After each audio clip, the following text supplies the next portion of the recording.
The evening air was heavy with the scent of rain as Nora gripped the small envelope in her hand, her fingers trembling over the smooth paper. Inside, the tiny heartbeat of her unborn child had been captured, a fragile flicker of life that should have brought joy, but instead, her chest felt hollow.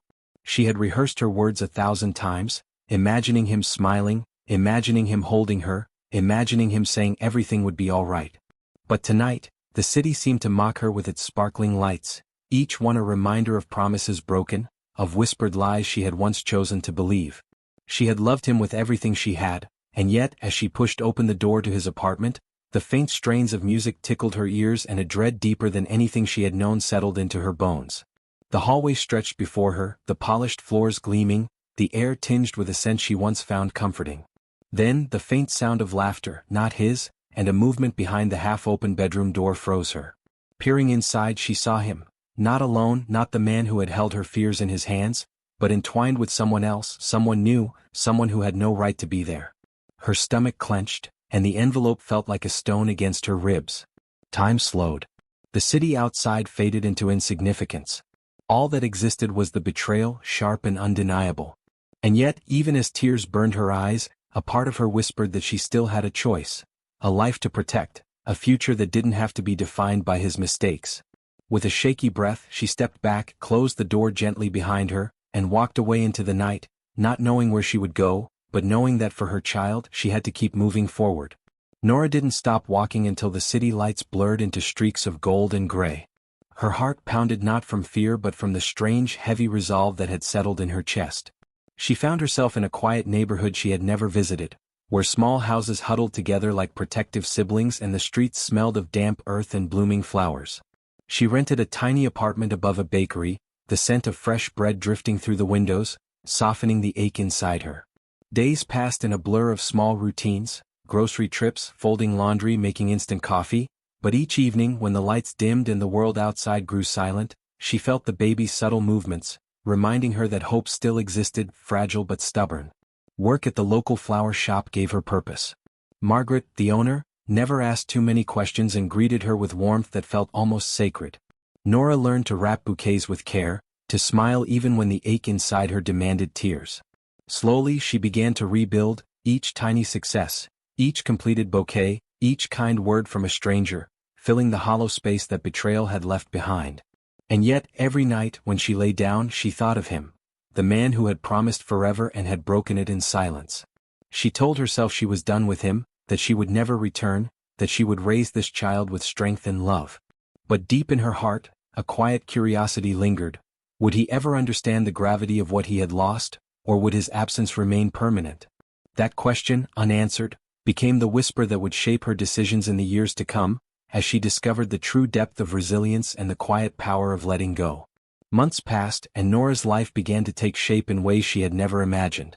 The small apartment above the bakery no longer felt like a temporary hiding place. It had become a sanctuary. She spent her mornings arranging flowers, letting the colors and scents anchor her, and her evenings listening to the soft stirrings of her baby, each movement a reminder that she was creating life, not just surviving it. Outside, the world continued without pause, unaware of the silent battles she fought each day. Yet, every so often, a shadow of memory would cross her mind. His laugh, the warmth of his hand, the whispered promises that had turned to lies. She forced herself to breathe through the pangs of regret, channeling her energy into preparing for the arrival of her child. Friends from work, simple, kind-hearted people, became her family. Their small gestures of care built a shield around her heart. Then one afternoon as she walked through the bustling streets, she noticed a familiar figure in the crowd. Her pulse quickened, not with hope, but with the sharp, cold edge of recognition. It was him, and for the first time in years he was looking directly at her. The world seemed to tilt, and 1,000 unspoken questions collided in her mind. What did he want? How could he possibly face her after all that had happened? And more importantly, would he ever understand the strength it had taken for her to rise from the betrayal and protect the life growing inside her? In that instant, she realized that the past was not just behind her, it was stepping forward, demanding to be confronted. Nora's hands shook as she walked past him, pretending not to notice the familiar figure who had once held her heart. But he stepped forward, his voice low, hesitant, almost pleading. "Nora, can we talk?" The words struck her like a sudden storm, tearing at the walls she had built around herself. She wanted to run, to vanish into the crowd, to protect the life she carried from the chaos of his presence. Yet, something inside her, a quiet, stubborn courage, made her pause.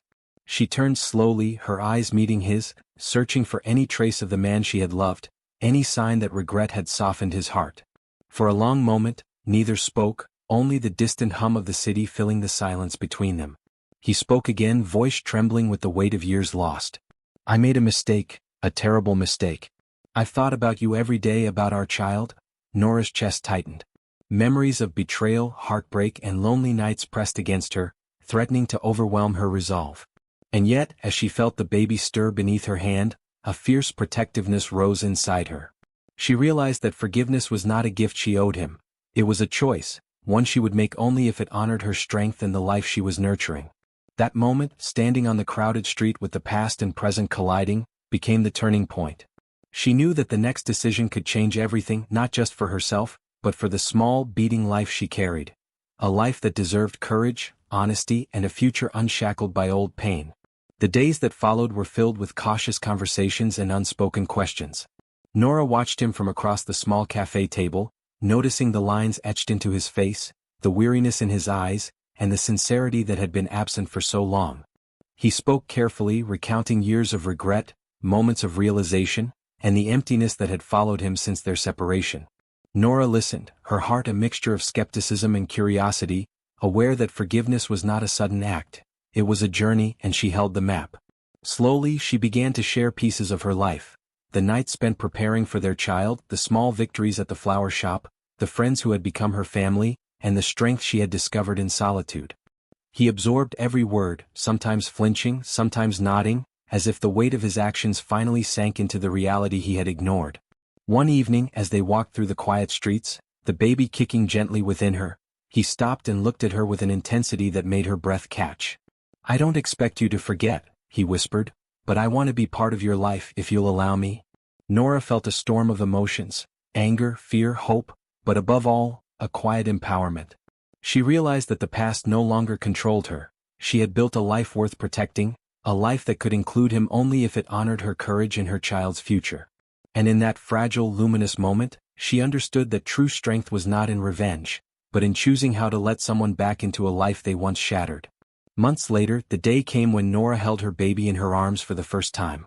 The tiny life, soft and warm, was the embodiment of everything she had fought to protect. Her courage, her resilience, and her unwavering hope. Lucas stood beside her, silent at first, watching as she rocked their child, his eyes filled with a mixture of awe and remorse. He had witnessed her strength from afar, but nothing had prepared him for the quiet determination that radiated from her now.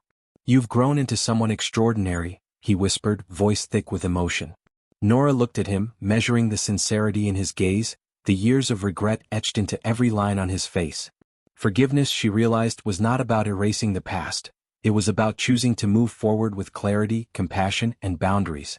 Together they found a fragile rhythm, a tentative trust rebuilt day by day, with Nora always guiding the pace. The betrayal that had once threatened to shatter her life now became a marker of her endurance, a testament to the strength she had discovered in solitude. As she watched Lucas gently cradle their child, she understood that life had a way of returning what was lost, not by erasing the pain, but by allowing hearts to grow stronger, wiser, and capable of love that endured.